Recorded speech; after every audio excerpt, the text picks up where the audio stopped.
Behold, I will stir up the Medes against them, which shall not regard silver, and as for gold, they shall not delight in it. Their bows also shall dash the young men to pieces, and they shall have no pity on the fruit of the womb.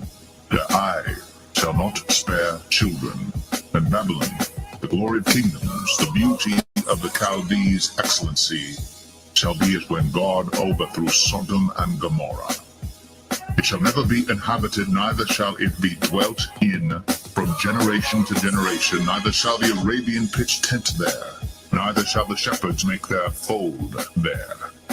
But wild beasts of the desert shall lie there, and the houses shall be full of doleful creatures, and owls shall dwell there, and satyrs shall dance there. And wild beasts of the islands shall cry in their desolate houses, and dragons in their pleasant palaces. And her time is near to come, and her days shall not be prolonged.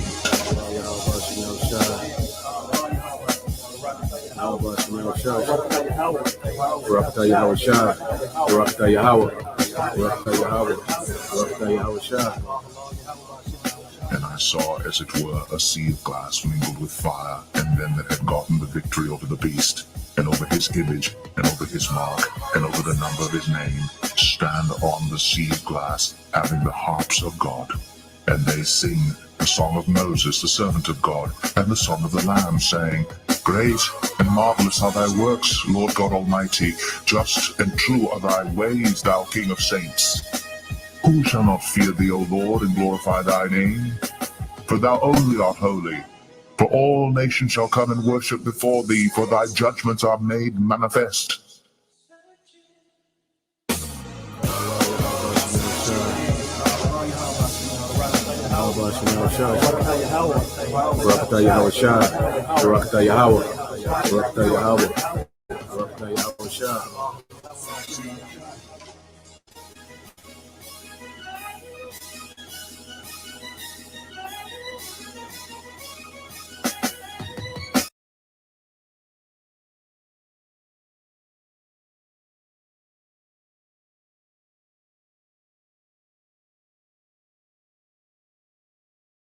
Lucky for you, nothing keeps you connected like AT&T 5G. Is that fast? Oh yeah, it's fast.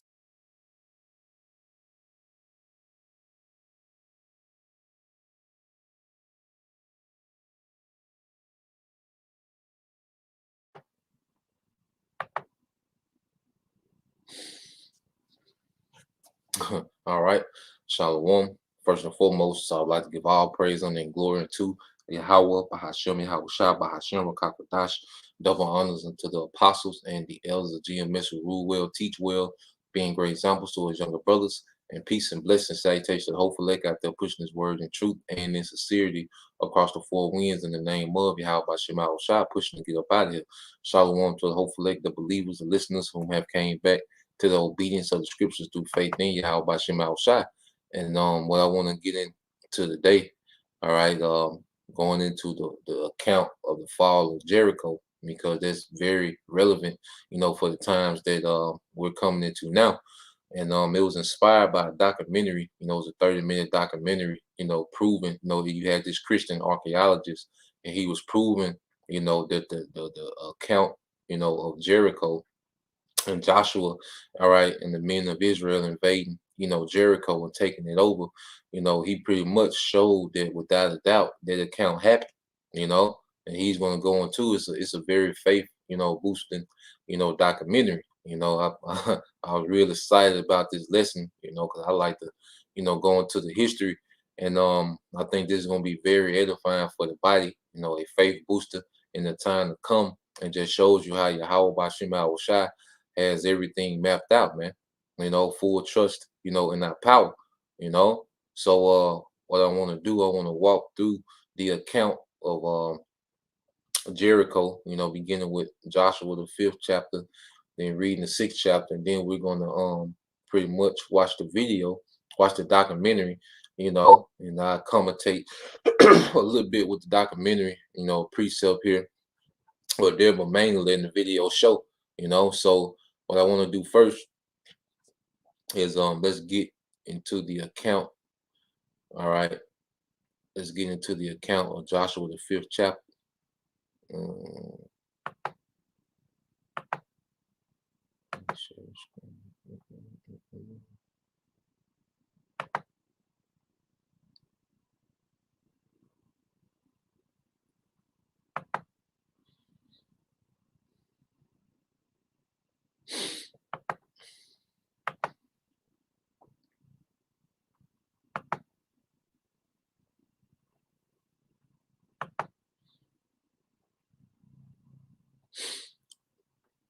All right, now let's get into this account, you know, with Joshua, you know, because and we're going to relate it to what's going on today, you know, with us as a nation. All right.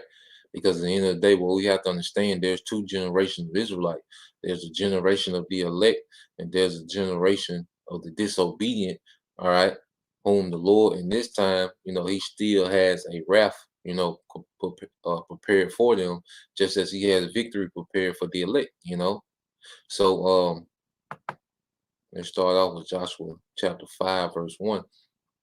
It says, and it came to pass when all the kings of the Amorites, which were on the side of Jordan westward, and all the kings of the Canaanites, which were by the sea, heard that the Lord Yahweh Bashim Shai had dried up the waters of Jordan from before the children of Israel until we were passed over, that their heart melted, neither was there spirit in them anymore because of the children of Israel. You see, hey, because you know is the most famous, you know, splitting, you know, was a Moses, you know, when he parted, all right, what they call the Red Sea. You see, that's the most, you know, famous account of the Most High splitting water and allowing Israel to come across. But then there was also a time when he split the water for Joshua, all right, in the river of Jordan. You see, and Israel crossed that water to come into the land, all right, of the Canaanites, all right, which later became the land of Israel. So when these Canaanites heard of that, you know, they heart melted, man, because they knew it was a power that was assisting, all right, Joshua and the children of Israel, all right, with the children goes back to the sons, you know, going back to the military. That's what they feared, you know, those men of Israel invading. But men, women, and children crossed over, all right, into the land of Canaan. You see? So it was like they heard about these people. You gotta understand, like if you're a king and you're hearing about these people that's conquering, they came out of Egypt, you know, the stores, you know, the Most High's name is going abroad on how, you know, he's aiding, you know, this particular people, you know, throughout the land, all right, and that they're conquering their enemies. I think Joshua, I think it's 31 or 33 kings, heathen kings that Joshua defeated. You know, Joshua and the militaries of Israel defeated, you know, going into the land of Canaan. So if you're a king and you hearing this, and then you hear the news that now they right here at your doorstep, you see, they were terrified, man. All right. Just like in this time, because we had fell away as a people, but see, the Most High has pretty much resurrected the nation of Israel. And Esau was like, damn, they at our doorsteps. In the spirit, Esau like, they at our doorsteps, man. You see? Verse 2 it says, at that time, the Lord Yahweh Bashim Shai said unto Joshua, make these sharp knives and circumcise again the children of Israel the second time. Now, I know when my wife was reading this, she had a question about it. And because you can read and you can think that it was talking about, you know, doing the double circumcision. No, it's going to go into it. It's speaking about, you know, starting that tradition again, you know, because we have fell away from it. You see? So it says, and at that time the Lord said to Joshua, make these sharp knives and circumcise again the children of Israel the second time. And when you keep reading it, it's going to expound on and explain itself. And Joshua made him sharp knives and circumcised the children of Israel at the heel of the foreskins. And this is why Joshua, and this is the cause why Joshua did circumcise all the people that came out of Egypt that were males, even all of men of war died in the wilderness by the way after they came out of Egypt. Yeah, and those were, those murmurers and those unbelievers. All right, because remember they sent Joshua and Caleb when Joshua and Caleb was young. All right, they sent those spies. Caleb being one of those spies, they sent them to go spy out the land, and Joshua and Caleb, the only two that came back with a good report saying that look, we can take the land. All right, but you had those other spies that they had no faith. They're like the men tall, we grasshoppers before their sight. So the Most High killed off that faithless generation. All right, and He only spared Joshua and Caleb from that generation, and there was a whole new generation of Israelites in the wilderness that wasn't circumcised. You see, He says now all the people that came out were circumcised, but all the people that were born in the wilderness by the way, as they came forth out of Egypt, they had not they had not circumcised. For all the children of Israel walked 40 years in the wilderness, to all the people that were men of war which came out of Egypt were consumed, because they obeyed not the voice of the Lord Yahweh, unto whom the Lord swore that He would show them the land which the Lord swore to their fathers that He will give us, a land that flowed with milk and honey. Yeah, see, Joshua and Caleb, they didn't care about the size of those Canaanites that was in the land. All right, they didn't give a damn. They didn't care about the city being fortified with the walls. They didn't care about none of that. They had the mind frame. Yahweh Bashim Al Shai is with us. We got them. But then you had that negativity. All right, that negative energy from what that unbelieving generation of Israelites, and the Most High killed all them niggas off, man. And rose up a whole new generation of Israelites who became what? Obedient. And we're going to go into their obedience, because they got the victory through obedience. Like we're going to get the victory, all right, through obedience. All right.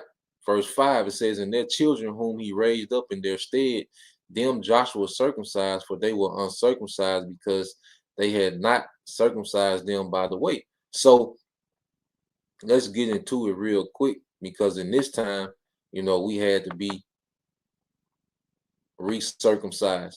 Now, it was a spiritual thing. All right. They had to be physically, circumcised again, but we had to be spiritually circumcised. All right. In this go around, because we fell away. All right. That great falling away, as the scriptures speak of. All right. So let's go to Leviticus 26. And let's get to the point.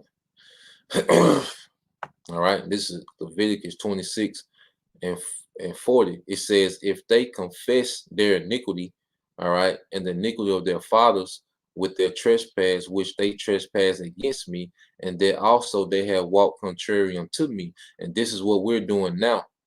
You see, and how we're confessing the iniquity of our forefathers by repenting, all right, back to what? Obedience, by coming back to the obedience. Our actions is us confessing that our forefathers had it wrong, man. The generations before us, that plantation Christianity and all this madness our people was into. All right, these traditions that they've started, these pagan holidays that our people celebrate. Well, we've repented, and that's us confessing that look, our forefathers had it wrong. Jake talked about the ancestors, and they had it wrong. All right, and they was walking contrary unto Yahweh by Shema Shai. All right, it says, and that I also have walked contrary unto them, and have brought them into the land of their enemies. If then their uncircumcised hearts, you see that, because a lot of us are physically, as men, a lot of us are physically circumcised. But said, if their uncircumcised hearts be humble, you see that, uncircumcised hearts, which is what? Our mind. You see, because when you circumcise, what do? You peel back their foreskin. Well, it was a foreskin covering our mind that had to be peeled back. All right, because under their foreskin was what? Filth. You see, That foreskin had to be peeled back and cleansed with the word, man. And we're gonna show you. And it says, and then it says, and they then accept the punishment, all right, of their iniquity. Yeah, because when you go to Micah, all right, when you go to Micah, because we had to accept that we in this situation for our disobedience, man. Because Jake be around complaining and crying, doing all these things, but they never accept their part, all right, in how we ended up here, man. You know, because one thing about repentance is us accepting accountability, man. You know, this is Micah 7:9. It says, "I will bear the indignation of the Lord," and this is an example of a prophet showing what accountability, man.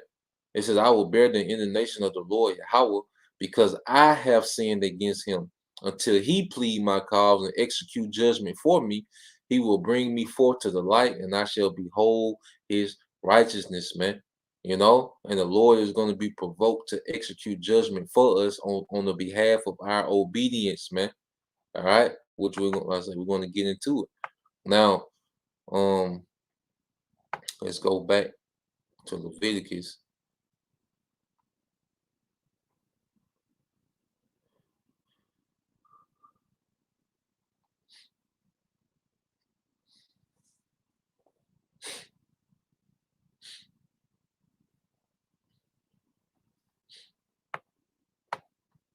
All right, so when you go back to Leviticus 26th chapter, all right, Leviticus 26 and 41, it says, "And that I also have walked contrary unto them, and have brought them into the land of their enemies. If then their uncircumcised hearts be humbled, and they then accept of the punishment of their iniquity," as we just read in Micah 7:9, "then will I remember my covenant with Jacob and my covenant with Isaac, and also my covenant with Abraham will I remember, and I will remember the land." You see, because that land, all right, was made for us, man. You see, those resources and the controlling those trade routes, you know, all that was meant for us, man. But we went off. But now the Most High, that we repented and we came back to obedience. Now the Most High is remembering the covenant, and He's getting ready to set us up, all right, in that land. We're getting ready to conquer the earth in righteousness, man. Just as Joshua conquered, all right. But before Joshua conquered, there was a there was an obedient generation that had to be brought up, because he couldn't do it with that unbelief. You see, even when Yahweh shot, when he was getting ready to heal, bring that little Israelite girl back to life, what he do? He cleared the room out. He got all the unbelief out the room. Then he raised that little girl up, which is symbolic for Israel as well. Then he resurrected that little girl, but he got all the unbelief out the room first, because they were laughing. You know, Jake was doubting, and Yahweh shot kicked them niggas out, man. Then he performed the miracle, and that's what's happening now. The Most High is kicking out all the unbelief, all right, and He's gathering the believers, and then that's when we're gonna get the victory, man. All right, just like this account with Joshua, man. The Most High had to kill them niggas off, man. You know. So let's go back to the book of Joshua.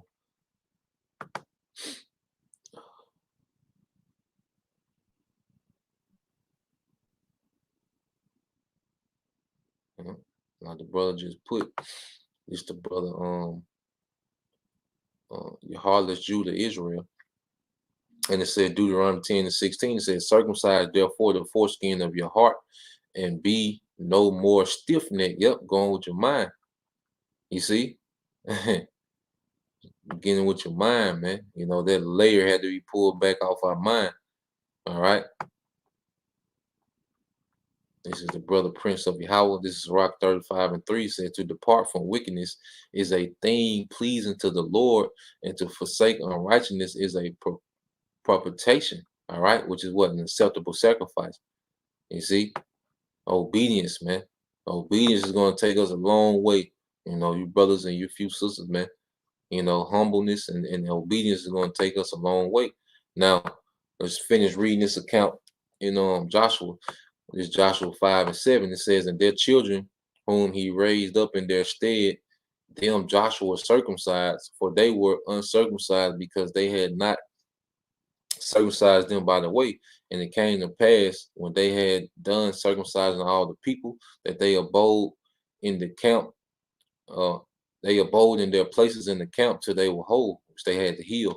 And it says, and the Lord said unto Joshua, this day have I rolled away the reproach of Egypt. See, he rolled away the reproach of Egypt, and that's what happened to us when we came into this ministry and truly repented.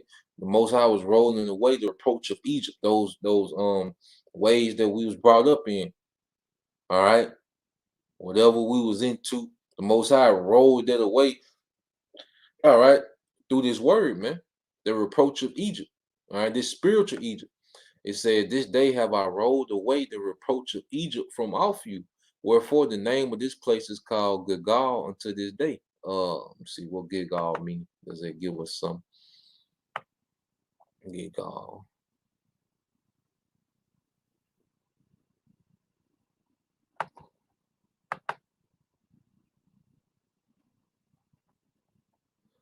It look like the Hebrew word Galah, Galah, Gal, Galagal.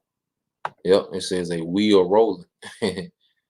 Yep, a wheel rolling.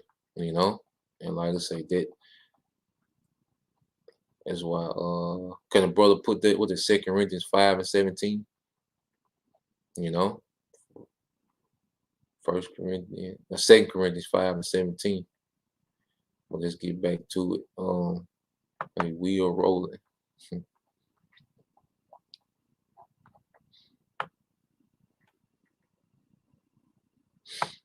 All right. And it says, verse 10, it says, and the children of Israel encamped in Gilgal and kept the Passover on the 14th day of the month at evening in the plains of Jericho. So we were circumcised before, that Passover. All right. We know that's a heavy, high holy day, man. And in this time we prepare, we hope to be passed over from the destruction, man, and delivered. And it says, and they did eat of the old corn of the land on the morrow after the Passover, unleavened cakes and parched corn in the self same day. And the manna ceased on the morrow after they had eaten of the old corn of the land.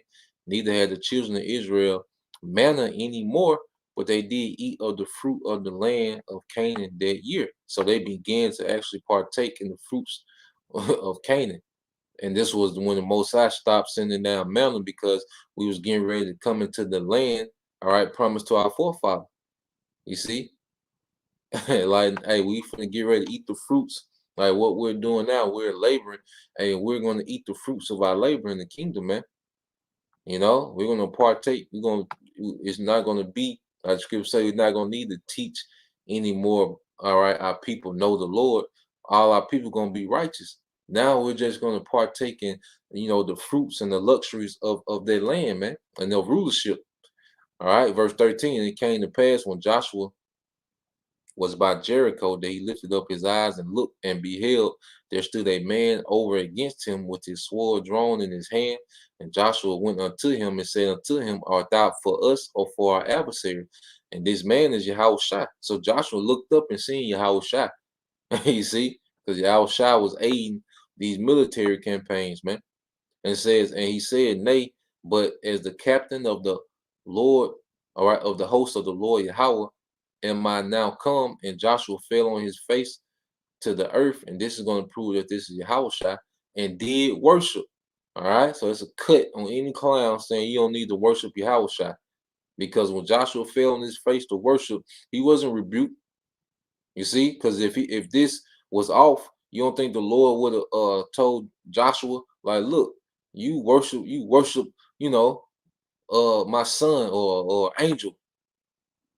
All right. You think the Most High wouldn't have corrected this? No. But he was in order, because Yahweh Shai, all right, is commanded to be worshipped by the Heavenly Father. And it says, and Joshua fell on his face to the earth and did worship, and said unto him, what saith my lords unto his servant, and the captain of the Lord host said unto Joshua, loose thy shoe from off thy foot, for the place wherein thou standest is holy. And Joshua did so. You see?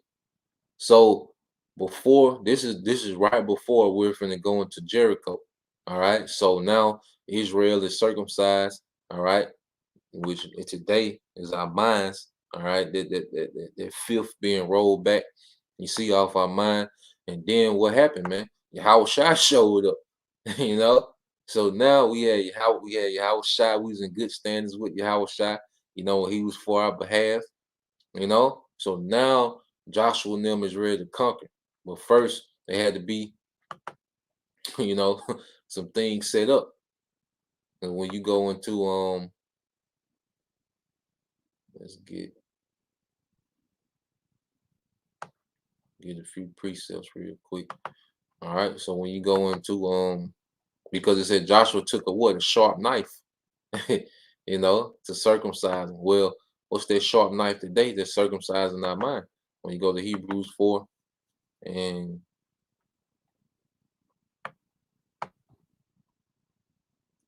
all right, Hebrews 4 and 12, we're gonna come back to this. It says, for the word of the Most High is quick and powerful and sharper than any two-edged sword, piercing even to the dividing asunder of soul and spirit, and of the joints and marrow, and is a discerner of thoughts and the intents of the heart. You see, this that two-edged sword that's circumcising our minds now, man. You know, because we get cut reading, we get cut, you know, by watching videos. But what happens? We heal, just like Joshua. It took time for those everyone that Joshua and them circumcised. Those men had to heal, so we get cut. But see, we're being healed from those cuts. All right, as our minds are being cut in the spirit. But now, what we in a process where these things are healing. You see, it's all in the spirit, and that's Let's go to 2 Corinthians 5, and then we're gonna go into the takeover, man. Hey, we finna take over, man. Hey, I was reading I was reading this, then I was looking at the documentary, man. We finna take this shit over, man. You know, most I finna show out, man. You know, and we gotta be fully persuaded in that. This 2 Corinthians 5 and 17 said, therefore, if any man be in Hamashiach, he is a new creature. Old things are passed away. Behold, all things are become new. And this, what is that speaking of? Being circumcised in the mind, having a new perspective, that filth, all right, being cleansed off our minds, man. All right. What's that? Psalms 119. All right. Psalms 119 and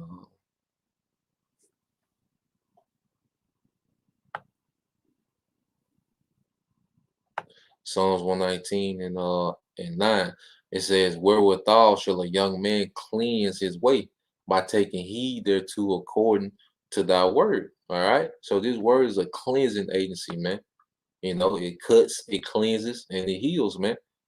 You know, and that's the process of the spiritual circumcision, man. Now let's go to Joshua the 6th chapter. All right, the conquest of Jericho. Now, hold on, let me get my study Bible so I can.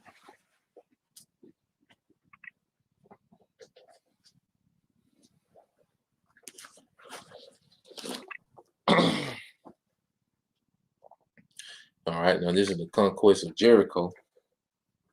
Now,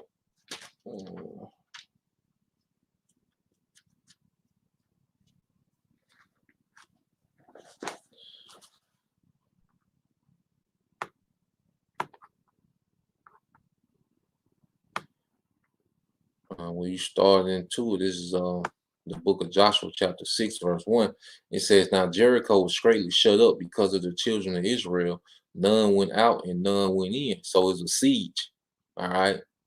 No, the men of war, all right, the men of Israel pretty much surrounded Jericho, you know, just as what hey, we got America surrounded, man, in the spirit. You see? It says, in the Lord Yahweh Shema Shah said unto Joshua, see, I have given into thine hand Jericho and the king thereof and the mighty men of valor. And see, once the Most High say, I done given a nation into the hand of another nation, that's gonna be the final outcome. You see, that's the that's the that's the that's the set in stone. That's what's gonna happen. When the Most High say, I'm gonna do this, I'm gonna do that, that's gonna happen. You know, and that's why I say when we see the documentary, it's gonna be like, damn, you know. Even they tried to, because Esau, when we go into the documentary, we're gonna see how Esau tried to hate. You know, this nigga, you know, our biggest hater. This nigga gonna try to say it didn't happen and this and that, but then the archaeologists gonna piece everything together. You know, and it says, I have given. It says, see, I have given into the hand of Jericho and the king thereof and the mighty men of valor. You see? And it says, and ye shall compass the city, all ye men of war, and go round about the city once. Thus shalt thou do 6 days. So they circled the city, you know, 6 days. All right. And then you had another 7 days. So all together it was 13 days. You know, they walked around it 6 days, and then they brought out the priests and the ark, all right, which we're gonna go get into, and brothers can post precepts about, the Lord, promising how we gonna take the kingdom, you know. Verse 4 says, and 7 priests shall bear before the ark 7 trumpets of ram's horns, and the 7th day ye shall compass the city 7 times, and the priest shall blow with the trumpets. And it shall come to pass that when they make a long blast with the ram's horn, and when ye hear the sound of the trumpet, all the people shall shout with a great shout, and the wall of the city shall fall down flat, and the people shall ascend up, every man straight before him. Um, and it says, and Joshua the son of Nun called the priests and said unto them, take up the ark of the covenant, and let 7 priests bear 7 trumpets of ram's horns before the ark of the Lord. And he said unto the people, pass on and compass the city, and let them that is on passed on before the ark of the Lord. So you had the priests, you had the trumpets, all right, you had the ark, all right, which we know even yet the ark of the covenant represents Yahushua. You see? So now we're doing the same thing now. We're blowing that trumpet, all right, in America, just like they did Jericho, man. You see, and we got this place compassed about because you got brothers on each coast, west coast, east coast, up north, in the south, in the mid, all right. And what brothers is doing, blowing their trumpet, just like when you go to Joel, the 2nd chapter.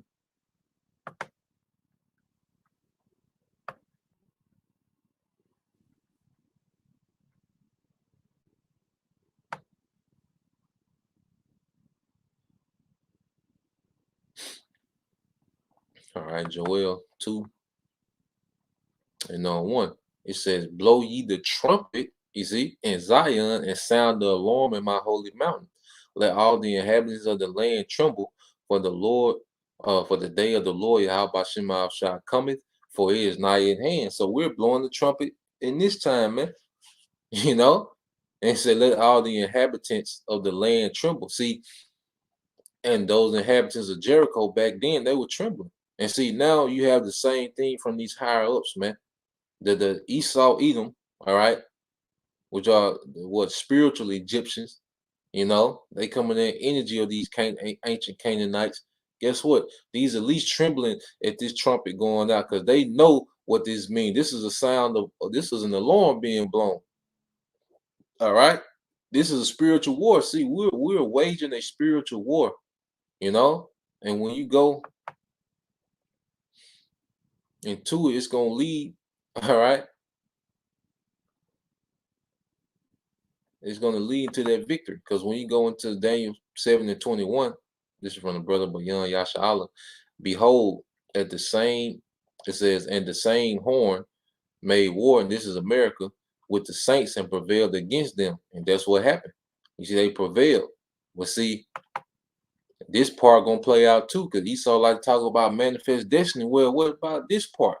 Verse 22, until the Ancient of Days came, and judgment was given to the saints of the Most High. And at that time, it says, and the time came that the saints possess the kingdom. So it's gonna happen. You see, it's gonna happen. All right. It's spoken. Like when we read this thing, it's gonna happen. The Most High spoke all these things about Jericho, and it happened exactly like he said it would, man. So the fall of America not gonna be any different, man. But it starts with our obedience first, man. Daniel 7:18. But the saints of the Most High shall take the kingdom and possess the kingdom forever and ever and ever, man. And that's what we're going to do. All right. The Most High has already given us these Edomites in our hand. See, that's how we got to think. The Most High said, look, these Edomites are given into our hand, man. All right. We ain't got to worry about the in between, how it's gonna play out, and try to play out all these scenarios in our head. No, the Most High say we we're gonna take the kingdom. So that means Esau is given into our hands already, man. You know. So going back to Joshua the 6th chapter. Now, when you go into I got this study Bible here. This Nelson Study Bible. It's pretty good. You can get it from any bookstore, pretty much. It's like $50, but it got some good info. It got bones in it, but it got some pretty good commentary. Now when you go to Joshua the 6th and go through verses 2 through 7, he says the strange battle strategy must have seemed ridiculous to the inhabitants of Jericho, but Israel was to learn from the outset that the campaign for Canaan would be successful only if fought at the Most High's direction. It was to be a spiritual experience. Victory could come only on the basis of spiritual obedience. All right. Victory only came on the basis of spiritual obedience. Come on, man. Jericho was a strategic Canaanite stronghold. Archaeological excavations revealed that Jericho was the oldest known city in ancient Canaan. Its age and location made it most prominent city in the region.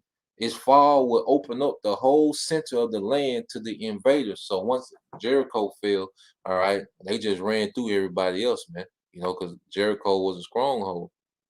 All right. And what's that? What 2 Corinthians 10:4? A brother can post that. And it says, I'm gonna go back to Joshua 6 and 7. It says, and he said unto the people, pass on and compass the city, and let him that is on pass on before the ark of the Lord, Yahweh Shema Shai. And it came to pass when Joshua had spoken unto the people that the 7 priests bearing the 7 trumpets of ram horns passed on before the Lord, Yahweh Shema Shai, and blew with the trumpets, and the ark of the covenant of the Lord followed them. So the spirit of Yahweh Shema Shai was there, just like the spirit is with us now, man. Yahweh Shai said, I will be with you even unto the ends of the world. You see? So the spirit of Yahweh Shai is here, man. In this time and in this region of the earth, Yahweh Shai is here. It says, and the armed men went before the priests and blew with the trumpets and reward, all right, came after the ark, and the rear came after the ark, the priests going on and blowing with the trumpets. And Joshua had commanded this people, saying, ye shall not shout, nor make any noise with your voice, neither shall any word proceed out of your mouth until the day I bid you shout, then you should shout. And see, this is what Joshua is speaking to an obedient, all right, nation of Israelites. You see, we got to focus on obedience. He's speaking to an obedient nation of Israelites, all right, and they was in order. That's why you see, when you see disobedience, ain't gonna be no victory in that, man. Jake wanted to do what they want to do. Jake, all these gimmicks. No, Most High has simple instruction. All right, blow the trumpets, just like now teaching. See, people look at what we're doing as something that's irrelevant, but this is a mighty work, man. This word is bringing this place down, man. All right. It says, until the day that I bid you shout, then you shall shout.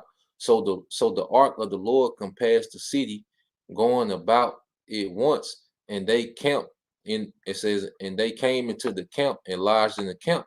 And Joshua rose up early in the morning, and the priest took up the ark of the Lord, and 7 priests bearing 7 trumpets of ram's horns before the ark of the Lord went on continued and blew with trumpets, and the armed men went before them, but uh the rearward came after the ark of the Lord, the priests going on and blowing with the trumpets. And the second day they compassed the city once and returned into the camp. So they did 6 days. And it came to pass on the seventh day that they rose up early. All right. And you know in Revelation, what does it speak about? Those 7 trumps.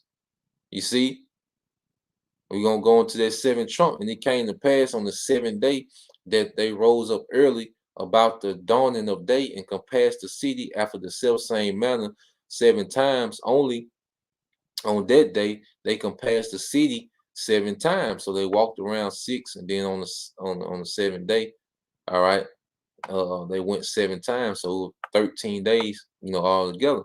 And it came to pass at the seventh time, when the priests blew with the trumpets, Joshua said unto the people, shout, for the Lord Yahweh Shema Shai hath given you the city, and the city shall be accursed, even it and all that are therein. All right, to the Lord only. All right, it said to the Lord Yahweh Shema Shai. Only Rahab, all right, the harlot shall live, she and all that are with her in her house, because she heard the messengers that we sent. Yeah, because those messengers promised that they would spare Rahab and her family for her good deed, that she did unto those Israelite spies. You see, and the documentary gonna go into that too. I'm telling you. Yeah, how about Shema Shai is a bad power.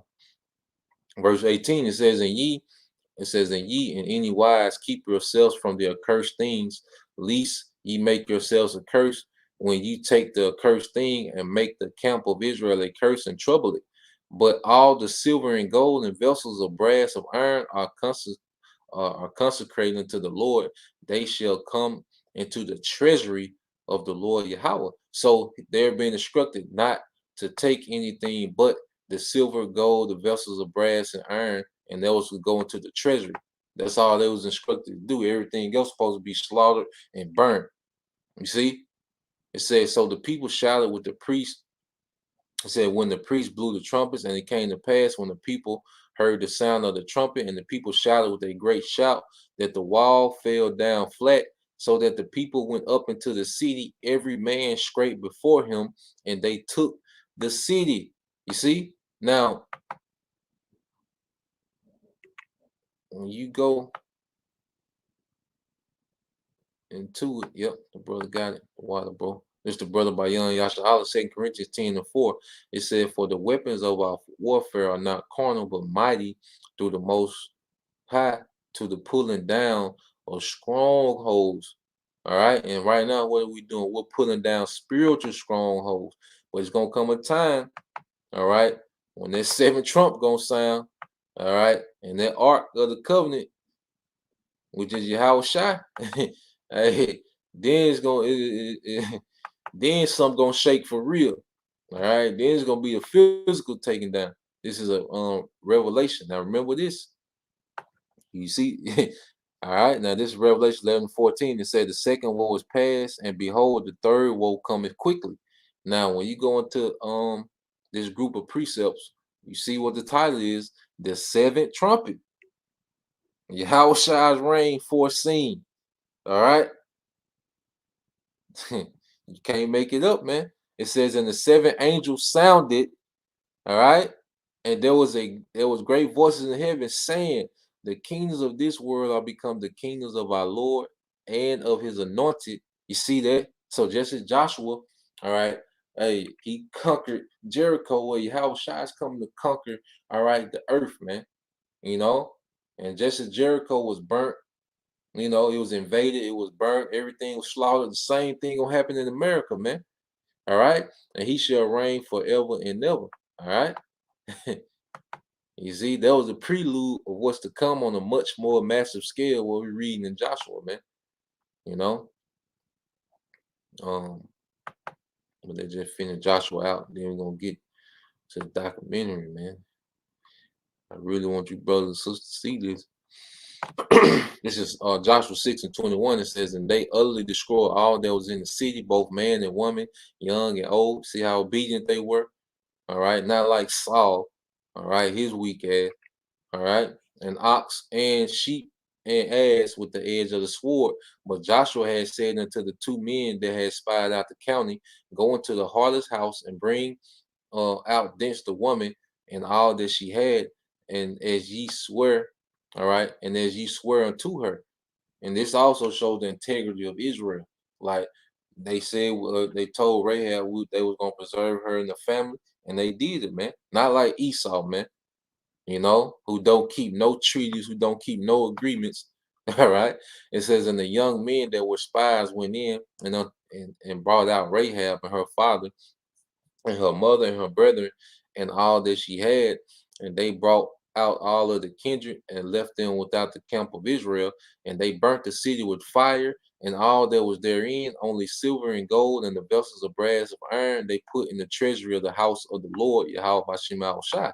And Joshua saved Rahab the harlot alive and her father's household and all that she had, and she dwelleth in Israel even unto this day, because she hid the messengers which Joshua sent to spy out of Jericho. Now, a Christian read this and try to, because they try to use anything to incorporate heathens into salvation. All right. Rahab was spared, and we're going to see like this was spared just to show the power of Yahweh Shema Shai, when these archaeologists start, investigating these things. But then also with Rahab, more than likely in the kingdom, she's just gonna be like a one of these top concubines to, every time she come back in reincarnation, she's probably gonna have a good lot. Like she's gonna be a beautiful concubine to, one of the men of Israel. You see? But she's not going to have immortality. She's not going to have, the status of an Israelite woman in the kingdom. No, she's just going to have a decent lot, for what she did. You see, we serve a just power, man. Because after we bust these nations up for 1,000 years, man, Earth going to be paradise, man. They're still going to be in subjection unto us. They still going to be our servants, but they're going to enjoy the earth. All right, they're gonna enjoy a righteous kingdom, man. It says, and Joshua adjured them at that time, saying, cursed be the man of the Lord that rises up and buildeth this city, Jericho. He shall lay the foundation thereof in his firstborn, and in his youngest son shall he set up the gates. So the Lord was with Joshua, and his fame noised throughout all the country, man. Just as Yahweh Shai is gonna get his fame, when he comes back. Now, you get ready to get into this documentary. All right. So I was just going into Jericho and I came across this documentary. I said, it's pretty edifying, Now they're gonna use Edomite images, like that's us, but we know what it is.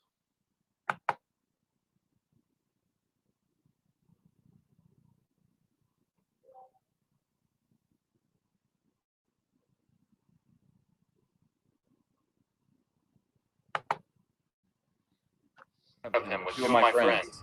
And I said, how would you feel if you went to Mecca?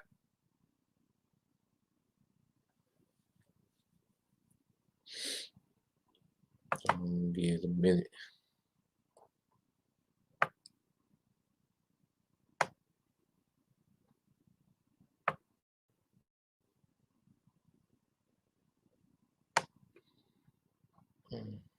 The Arturian people, Pleiadian people, and the Syrian people came into this world to teach and give human. And they handed you a brochure that said that Mecca, that the Quran.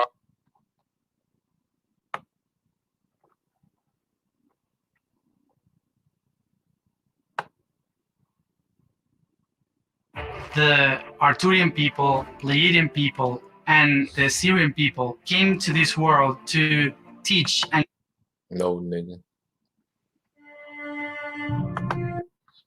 All right. So this the doc. I'm gonna mute myself, but so we don't have that reverb. But yeah, we're gonna I'm gonna let it play. I probably stop it here and there, but that's why I want to go over the account, in the spirit. So that way, when you see y'all brothers and sisters see the documentary, we're gonna see how it all add up. Now, for warning, like I say, Esau gonna try to be a hater and say it didn't happen, but then you're gonna have these Christian archaeologists go into it and they like, see, this adds up perfectly, you know.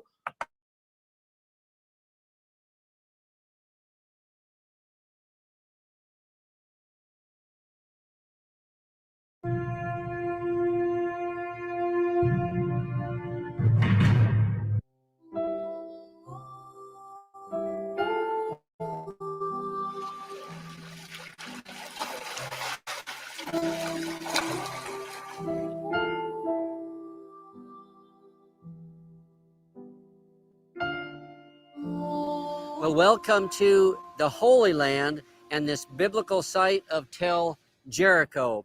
I've been waiting a long time to come here, and I'm really excited to be here. So much happened right here in Jericho that we're going to be looking at. So welcome, sit back and really enjoy this place here. We're going to be walking all through it here and showing you all about that. If you're watching my video, God bless you. We're happy to have you along with us. So this is about Tel Jericho. Amazingly, Tel Jericho, also known as Tel Es Sultan, provides some of the most detailed evidence regarding the truthfulness and accuracy of the Old Testament. The evidence is fascinating, and I'm excited to share it with you. Unfortunately, over the past 70 years, this site has been turned into the number one attack on the Testament. So, what provides the greatest evidence for the truthfulness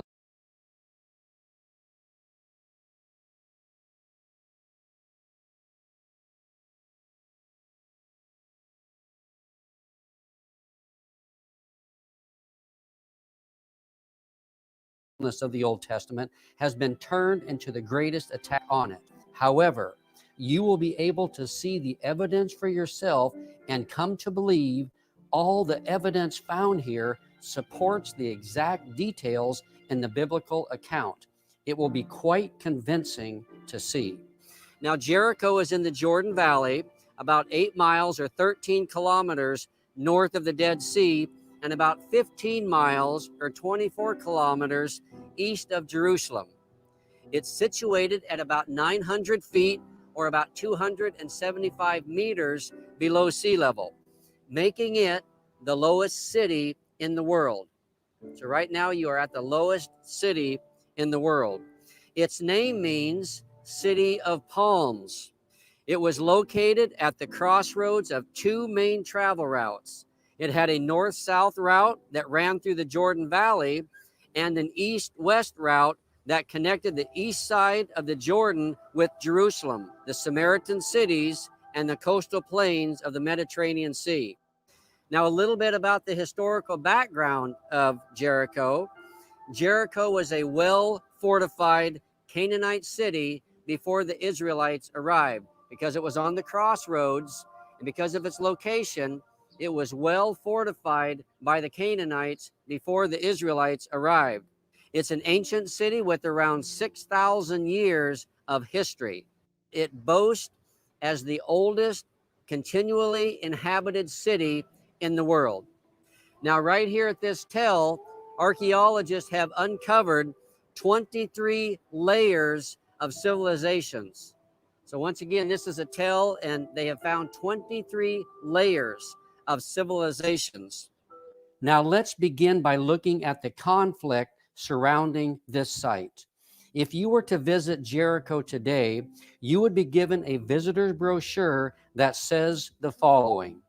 The town was deserted, the late Bronze Age, 14th century BC, and the city wall of Jericho, of Joshua invasion fame, was not found by archaeologists, thus indicating a contradiction between the biblical narrative and the archaeological evidence.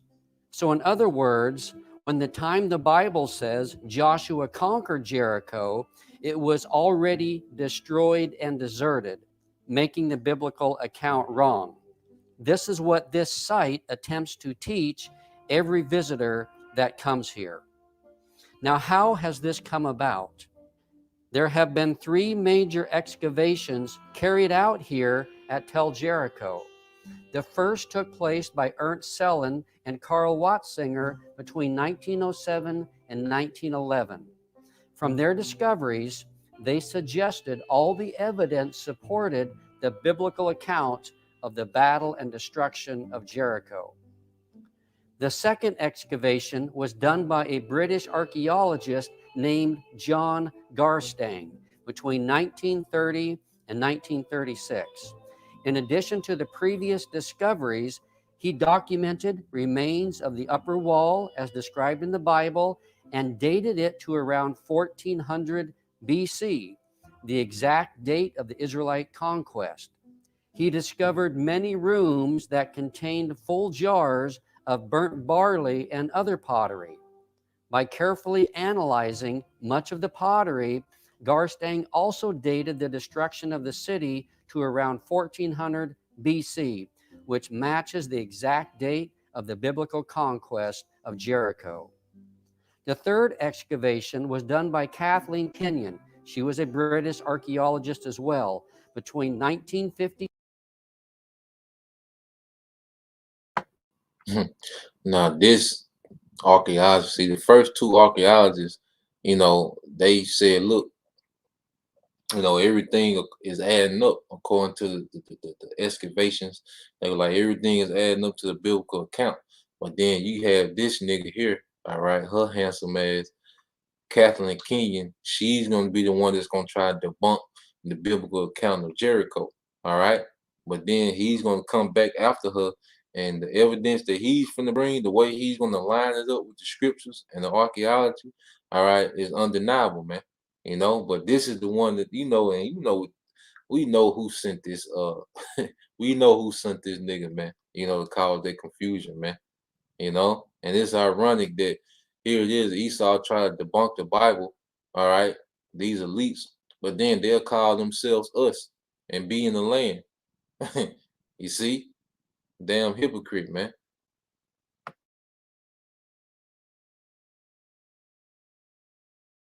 And 1958. Her style of archaeology used more modern techniques and entailed making cuts into the tell to reveal the layers of it. It was like cutting into a layered cake. Her excavations confirmed the previous discoveries, and in addition, she discovered an ancient Canaanite tower wall, more pottery, and other discoveries. The most recent excavations have been carried out by an Italian team from 1997 to 2000, and then from 2009 until the present, under the leadership of Lorenzo Nigro. This last group is the one responsible for the brochures and signs placed around the site. All these excavation leaders agree on the following. 1, that this is ancient Jericho. That is not disputed. 2, that the upper brick walls fell down outward and piled up against the lower retaining walls. 3, that there is a massive burn layer all throughout the tell. 4, that full jars of barley have been found throughout many rooms on the tell. 5, that there is an abandonment layer where no one occupied Jericho for some time. And 6, that the remains of an Israelite occupation then later occurred here at ancient Jericho in around 875 BC. Now, what they don't agree upon is the date of the destruction of the city wherein the walls fell down and the city was burned. Kathleen Kenyon led the way in overturning the previous conclusions and dating of Jericho's destruction, and especially the dating of Garstang, who placed the destruction of ancient Jericho at 1400 BC, again, the time of the conquest by the Israelites. Now, I'll briefly share why this is the case. Why is there this conflict, and why did Kathleen Kenyon overturn all the previous archaeologists, and why her position has been the majority position moving forward today, and why at this tell the brochures and all the signs promote her position and not the biblical position. Well, Kathleen Kenyon placed the date of Jericho's destruction at 1550 BC, about 150 years before the Israelites arrived. As a result, she concluded that the biblical account did not happen as recorded in the Bible and therefore is false. Her main reason for her dating of Jericho's destruction was the absence of pottery she felt should have been found there. She believed there should have been cypress pottery found at Jericho because it was found in other tells and was common in Israel. However, there was discovered imitation pieces of this type of pottery made by the locals. It should be noted that she only excavated a small portion of the tell, so there could still be this kind of pottery at this site. So instead of dating the destruction based upon the Canaanite pottery she had found, she based her dating on the absence of pottery. Basing conclusions on the absence of something instead of considering all the other evidence is, with all due respect, a very weak argument. A recent archaeologist by the name of Dr. Bryant Wood, who is a specialist in Canaanite pottery during the time of the Israelite conquest, has thoroughly analyzed the pottery found by both Garstang and Kathleen Kenyon and affirms undoubtedly that the pottery found at ancient Jericho dates to around 1400 BC, the exact time of the Israelite conquest. Kathleen Kenyon did have a huge testimony for the Jewish people. And it's fairly well known that in the early steps of gathering did have some of the grain from the discovered jars carbon dated, which she used to support her claims. However, carbon dating can be questionable and can have a 100-year or more plus or minus accuracy. So it would still not nullify the dating of the destruction of Jericho in around 1405 BC. It should be noted that between John Garstang's excavations and Kathleen Kenyon's, there was the establishment of the nation of Israel. This caused huge political issues to surface.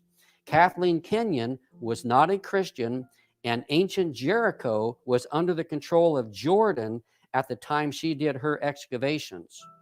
Her purpose seems to have been to erase any connection the Israelis had to the land and replace the archaeology with a different perspective.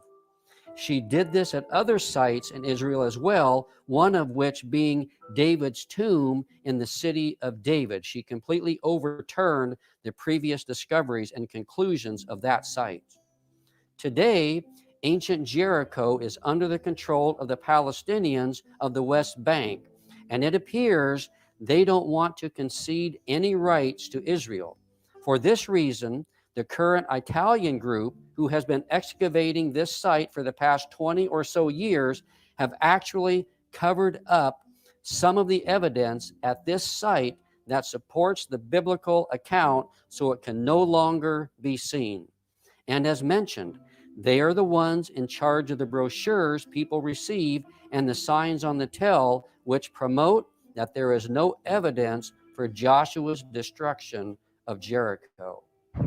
And now this whole battle's been going on for a long time for me because I've been taking people to that place because you could actually see jars that I showed you pictures of. James has seen them in the destruction right there. You can see the rims and the destruction. It was beautiful. And when Jericho on Earth came out, That's when Dr. Negro got extremely mad at me. And then they buried that. They've been burying it. Remember last year we were here, remember they were burying it. Do you remember that? Now it's buried. Unfortunately, it appears the evidence found here at ancient Jericho is being politically driven and not as driven. The vast majority of those who at this tell, which is the second most visited site in the West Bank, are told the Bible is not true and no evidence can be found here to support it. However, the truth is just the opposite. This tell is one of the leading places that shows correlation between what the Bible says and the archaeological evidence found here. Now let's look at the evidence at this site, which all the archaeologists recognize exists, and we'll see how it fits perfectly with the Bible's claims of what happened. Again, this site is one of the best examples of how accurate the Bible is. So let's take a look at the evidence that exist here. We'll begin with the walls of Jericho. So now he's finna go in. Like he said all that to say this. Now he's finna go into, all right, how everything lines up, man. And this is the part of the lesson that was real faith boost. This was a part of the documentary that was real faith boost. If a brother can post Matthew 4:22, and like the brother said, at the end of the day, it's all through faith. Like even if we never all right, even if we never, seen this documentary, or, we don't have to do archaeological digs. We know the spirit bear witness with who we are, you know. You see, so Hebrews 11:6, it says, but without faith it is impossible to please him, for he that cometh to the Most High must believe that he is, and that he is a rewarder of them that diligently seek him. All right, so we don't need, to go on world tours doing archaeology. you know we believe just off faith. But this now, what we finna see, he finna line everything up, man.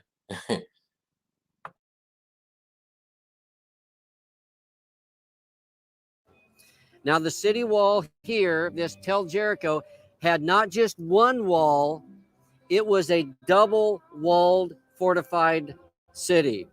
Let's talk about these walls here, because these are the walls that the Lord God Almighty demolished. And so let's talk about them. Once again, they weren't just any kind of walls, they were exceedingly great walls in that time. The walls of Jericho consisted of two parallel walls running side by side. It is believed by some that the walls of Jericho encompassed much more land than what the Tel is today. They believed the walls included the spring and extended west a bit. Now, the base of the walls of Jericho were made of large stones, which acted as retaining walls. The retaining walls reached a height of around 15 feet or 5 meters high. On top of these retaining walls was another wall made of mud brick that was about 6 feet or 2 meters wide and reached another 25 feet or 8 meters high. From the ground level, the total height of the exterior wall reached around 40 feet or 12 meters high, and the interior wall from the ground level was around 50 feet or 15 meters high. These were massive, impressive walls that would intimidate any army. Dirt was placed in between the two parallel walls, and on top of this dirt, homes were built in between the walls and against the walls. Now, the reason Jericho had two parallel walls was because of the development of the battering ram sometime in around 2000 BC. At this time, cities would be built smaller but taller to be able to withstand these battering rams. Also, instead of a single wall, two parallel walls with dirt in between them were developed so they could absorb the battering rams as well. This is exactly what we see at Jericho.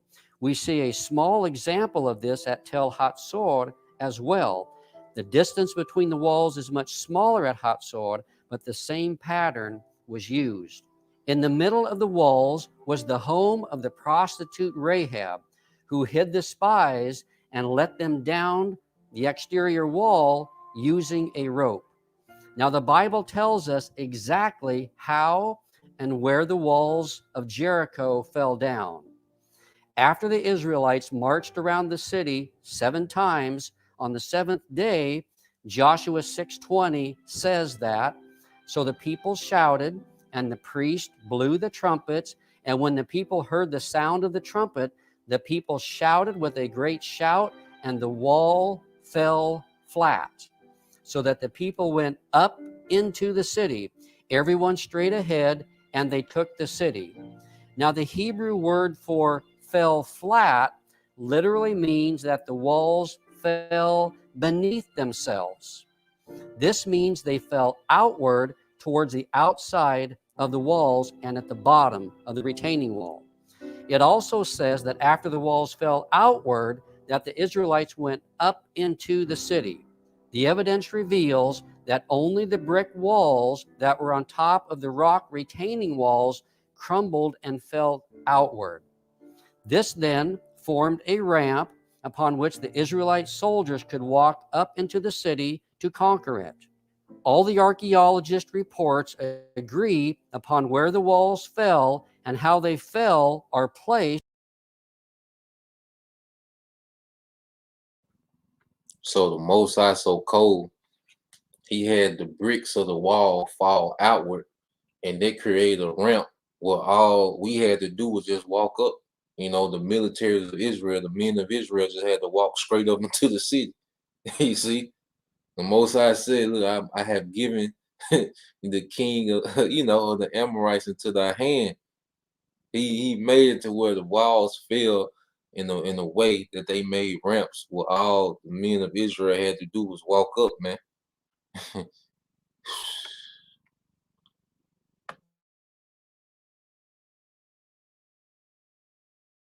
Right beside the lower retaining walls. Over the years, because this site has not been protected with a roof, the mud bricks have deteriorated.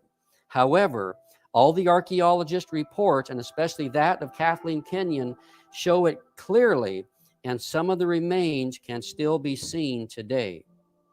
Some have claimed that the walls of Jericho fell due to an earthquake. However, the archaeology does not support this. An earthquake would have caused all the walls to have fallen every which way. But the evidence shows that just the mud brick walls fell to the outside and piled up against the lower retaining walls. Now, interestingly, the Bible says that God spared Rahab and her family because of Rahab's fear of the Lord. In the northern part of the walls of Jericho, there is a section of the wall that has not been destroyed.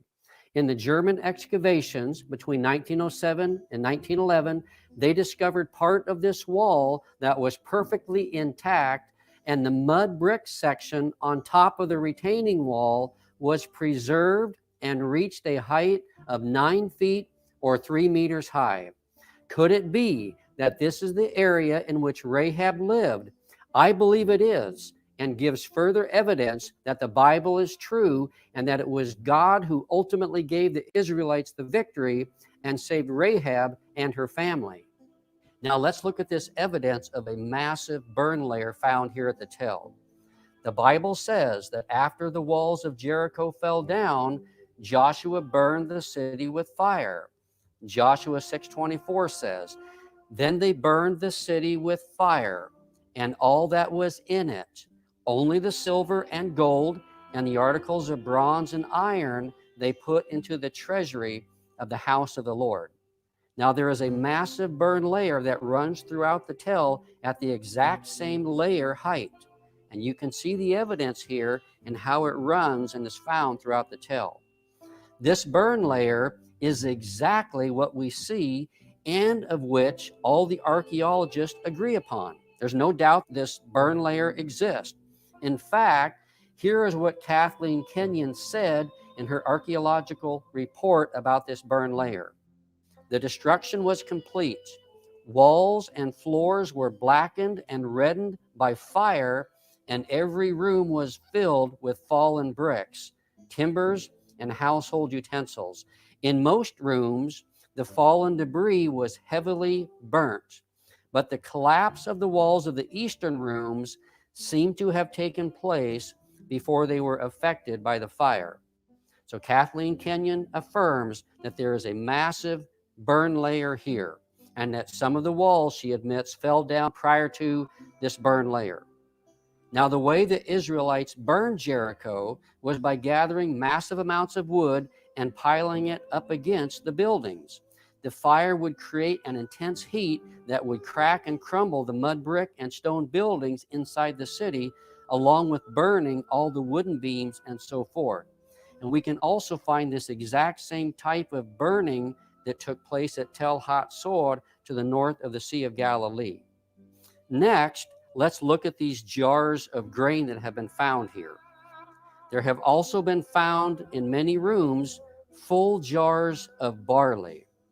This reveals that the destruction of ancient Jericho took place during the barley harvest in the spring. That's when barley harvest took place. This is exactly the time of year the Israelites conquered the city. Joshua 5:10 says, while the sons of Israel camped at Gilgal, that was at the edge of Jericho, they celebrated the Passover on the evening of the 14th day of the month on the desert plains of Jericho. And the Passover took place in the spring of the year. The fact that the grain discovered in all the homes in the city were full provide great evidence that it was the Israelites who destroyed Jericho, as other armies would plunder and take everything. However, Israel did not do that. They burned all of this stuff and left it. And why was this the case? Well, God commanded Israel not to take anything from Jericho, as it was to be a sort of burnt offering sacrifice to God, because it was the first city God gave over to the Israelites in the promised land. So they were to dedicate all of these things to the Lord and not take anything. So any other conquering army would have plundered the city, but the fact that it was not is great evidence as well that it was the Israelites who conquered Jericho.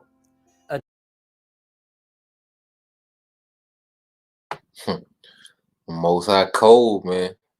Hey, how about Shema outside? It's cold. And see, there was a token of their obedience. Like the archaeologists not only discovering, these different finds and different things, in ancient Jericho, but there's also a token of their obedience. Because Joshua told them not to take nothing, burn everything except for the silver, gold, all right, and the brass. Put that in the treasury. So that's a token that it was only Israel that did that, because we the only ones that got those commandments, man.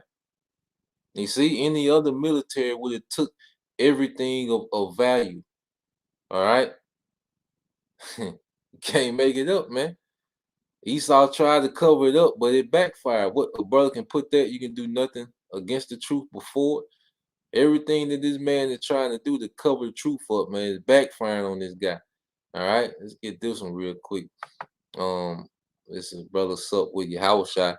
It's Matthew 4:22, and it says,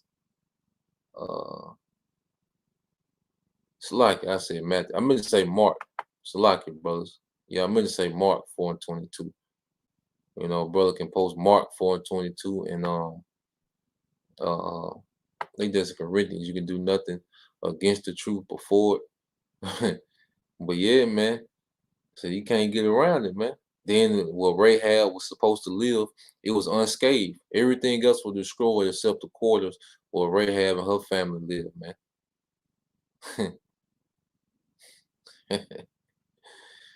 Yeah, you lose again, nigga. All right, Esau. You lose again, nigga.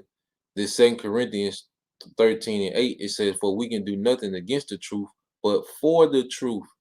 You see? And Esau was trying to cover this up, but hey, it came out even heavier on them, man. You know. It's a brother, Bayan Yasha Allah says, for there is nothing, all right, for there is this Mark 4:22. It said, for there is nothing hid which shall not be manifested, neither was anything kept secret, but it shall come abroad. And it's coming abroad who we are, it's coming abroad that the Bible is 100% accurate. All right. Everything is coming abroad, man. You know? I'm gonna let the rest of them play. Additionally, the fact that all the jars were full of grain reveals that the battle to take Jericho was short. If it had been a long siege, the grain would have been eaten. We know that the conquest of Jericho by the Israelites was short and only lasted 7 days. So this again matches perfectly with the biblical account. Now again, the big issue of dating the walls of Jericho and its destruction boils down to the type of pottery that was found here. Archaeologist Dr. Bryant Wood argues that the local type of pottery called Cypriot bichrome pottery was found in abundance within the destruction level of these walls. This is pottery that dates to the early part of the 15th century BC and matches perfectly with the biblical record of the Israelite conquest in around 1405 BC. Now let's look at this abandonment layer at Tel Jericho. We find here at Tel Jericho an abandonment layer. This means that the city was not inhabited for a long time. An abandonment layer means that there was just soil that built up over time and no activity happened. Interestingly, after Israel conquered and burned Jericho, Joshua placed a curse on the city. Joshua 6:26 says, then Joshua made them take an oath at that time, saying, cursed before the Lord is the man who rises up and builds this city Jericho. With the loss of his firstborn, he will lay its foundation, and with the loss of his youngest son, he will set up its gates. This abandonment layer is exactly what we see at this site.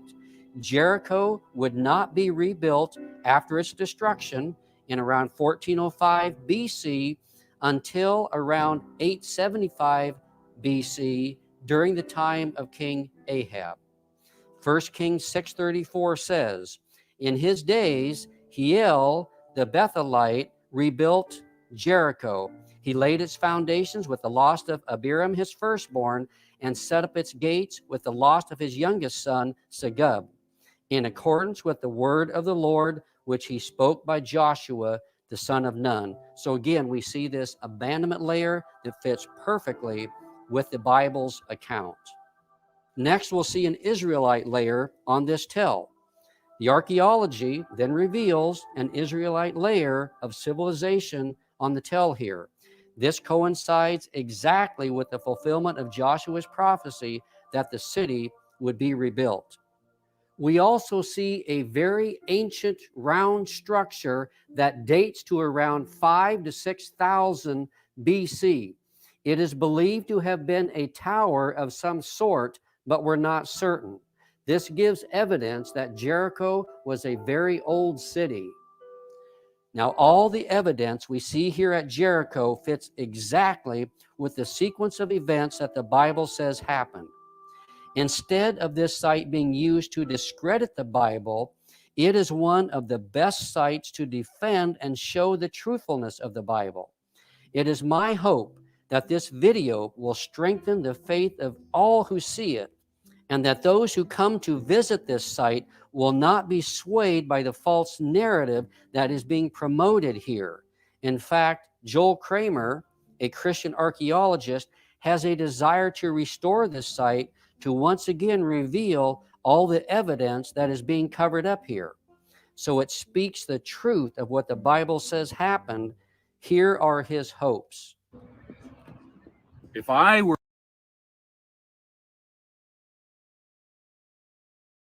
But there you have it, man. You know, you can't. Hey, you can't hide truth forever, man. All right.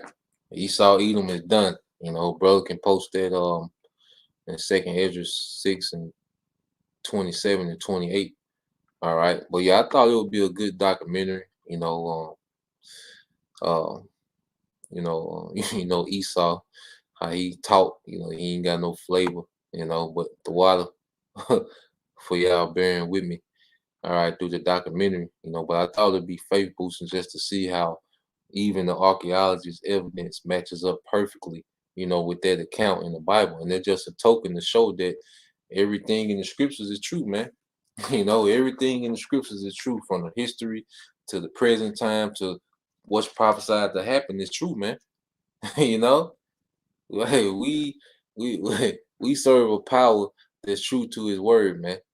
All right, we serve a power that's true to His word. You see, like the brother Nabala put Second Ezra, the Virginia Island Straight Gate, the Second Ezra 6 and 9. For Esau is the end of the world, and Jacob is the beginning of it that followeth, man. And we're coming into the time of the beginning of the rulership of the nation of Israel, man. You know, we're coming into that time. It's written, it's gonna happen, man. All right. If it's written in the scriptures, it's gonna happen. Now, let's get this. And what I want to end it on is we're